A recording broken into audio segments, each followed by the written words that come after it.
महाराणा प्रताप का जन्म 9 मई 1540 को राजस्थान के कुंभलगढ़ में हुआ था। महाराणा प्रताप के पिता का नाम उदय सिंह और माता का नाम जयवंता था। महान योद्धा महाराणा प्रताप बचपन से ही बहुत साहसी थे। प्रताप के पिता ने उन्हें कुश्ती सिखाने के लिए अग्रदूतों की भी व्यवस्था की थी। वास्तव में उदय सिंह स्वयं विद्वान थे। उन्होंने गीता, रामायण, महाभारत आदि धार्मिक ग्रंथों का भी अध्ययन किया है। इसीलिए वे हिंदुत्व विचारधारा के कट्टर उपासक बनते जा रहे थे। दूसरी ओर उदय सिंह स्वयं कुश्ती में विशेषज्ञ थे। उन्होंने सर्वश्रेष्ठ धनुर्धरों और तलवारबाजों से मार्शल आर्ट का प्रशिक्षण लिया। इसी प्रकार उन्होंने महाराणा प्रताप और उनके भाइयों शक्ति सिंह, ब्रह्मदेव, द्वैत सिंह, कान्हा आदि को भी यह प्रशिक्षण दिया।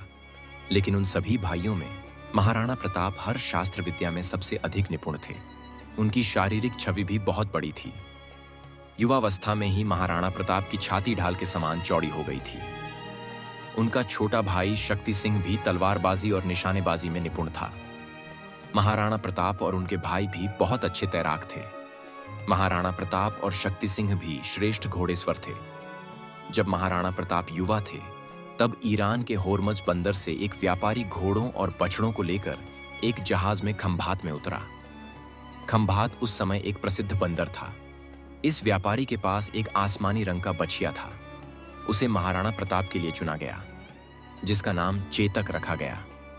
चेतक और महाराणा प्रताप में ऐसी दोस्ती हो गई कि अगर आप महाराणा प्रताप का नाम लेंगे तो चेतक याद आएगा और चेतक को याद करेंगे तो महाराणा प्रताप याद आएगा। उदय सिंह का श्रेष्ठ पुत्र महाराणा प्रताप उसकी प्रतिभा देखकर सामंतों और आम लोगों का चहेता बन गया।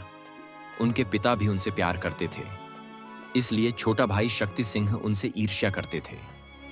महाराणा प्रताप सिंह अब जवान हो गए थे। वह भाला, तलवार और तीर चलाने में निपुण हो गए। वह बहुत अच्छे तैराक और घुड़सवार भी बने। उस समय अकबर दिल्ली की गद्दी पर बैठा। राजगद्दी पर बैठते ही उसने आमेर और कुच्छावा राजाओं से संधि कर ली, जिसमें राजाओं को राज्य की आंतरिक व्यवस्था बनाए रखने का अधिकार दिया गया। लेकिन उन्हें राज्य के राजस्व की कुछ राशि अकबर को फिरौती के रूप में भेजनी पड़ी। वास्तव में अकबर ने उनसे उन पर आक्रमण न करने का वादा भी किया था। आवश्यकता पड़ने पर उन्हें मुगल राज्य को सैन्य सहायता के रूप में कुछ घुड़सवार सेना, पैदल सेना और कुछ हाथी भी भेजने थे। इसमें यह भी निर्धारित किया गया कि वे विदेशी देशों के साथ कोई संधि नहीं कर सकते। यहां विदेश का मतलब यह था कि अकबर के अलावा कोई भी राजा के साथ संधि नहीं कर सकता था। सबसे महत्वपूर्ण बात यह थी कि उन्हें अकबर के दरबार में उपस्थित होना पड़ता था। इतना ही नहीं, बल्कि जब अकबर गद्दी पर बैठा तो उसके अलावा जो भी राजपूत राजा इस संधि में शामिल हुए थे उन्हें खड़ा होना था। कहृदय सिंह को इसके बारे में पता था, इसलिए अकबर ने उन्हें ऐसी संधि के लिए अनुरोध भेजा। फिर उन्होंने साफ साफ मना कर दिया। वे मुगलों की गुलामी स्वीकार करने को तैयार नहीं हैं। कहृदय सिंह ने अकबर की गुलामी स्वीकार नहीं की थी, इसलिए अकबर किसी भी बहाने से उन पर आक्रमण कर देता था। इसलिए कहृदय सिंह ने राज्य के सभी किलों की मरम्मत कराई और लोगों को भविष्य के आक्रमण के प्रति सावधान भी कर दिया। इधर अकबर जानता था कि वह राजपूतों के बिना सफल नहीं हो सकता। उन्हें हिंदू जनता के समर्थन की भी जरूरत होगी। इसलिए राजपूत राजाओं को नियंत्रण में रखना आवश्यक था। अकबर को राजस्थान से इतना लगाव था कि उसका जन्म यहीं के अमरकोट में हुआ था। उसने राजस्थान के राजपूत राजाओं को 3 श्रेणियों में विभाजित किया था। 1, वे राजा जिन्होंने बिना लड़े मुगलों की संधि स्वीकार कर ली थी। 2, जिन्हें युद्ध में हारकर अपने ऊपर मुगलों का अधिकार स्वीकार करना पड़ा। 3, वे राजा जो अपनी स्वतंत्रता की रक्षा के लिए अंत तक मुगलों के विरुद्ध लड़ते रहे और कभी हार नहीं मानी या मुगल शक्ति के प्रभाव को स्वीकार नहीं किया। वे लगातार मुगलों के खिलाफ लड़ रहे थे। अकबर ने नागौर, मेवात, अजमेर और जैत्र पर कब्जा कर लिया। इसके बाद 1562 में उन्होंने आमेरा के राजा भगवान दास की बहन जोधाबाई से विवाह कर उन्हें अपने पक्ष में कर लिया। अकबर ने राजपूतों को जीतने के लिए प्यार और दोस्ती का एक नया तरीका खोजा। 20 अक्टूबर 1567 को अकबर ने विशाल सेना के साथ चित्तौड़ पर चढ़ाई कर दी। वह चारों तरफ से घिरा हुआ था। 5 महीने तक चले घमासान युद्ध के बाद उन्होंने 23 फरवरी 1568 को चित्तौड़ पर कब्जा कर लिया। उदय सिंह और उनकी सेना ने चित्तौड़ छोड़ दिया। वहां केवल कुछ बहुत बूढ़े पुरुष और महिलाएं ही थे। इसके बाद उदय सिंह ने उदयपुर को अपनी राजधानी बनाया, जिससे उनकी दूरदर्शिता का पता चला। एक दिन उदय सिंह अपने बड़े बेटे महाराणा प्रताप को लेकर आसपास के जंगलों में ऐसे गए जैसे शिकार के लिए जा रहे हैं। तब महाराणा प्रताप जवान थे। पिता पुत्र सफेद घोड़े पर सवार थे। ऐसे सफेद घोड़े पर सवार पिता पुत्र दिव्य लग रहे थे।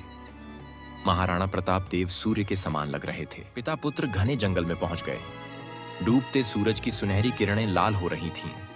तब उदय सिंह ने महाराणा प्रताप से कहा, चलो चुपचाप यहीं बैठो। दोनों घोड़े से उतरे और एक विशाल शिला पर बैठ गए।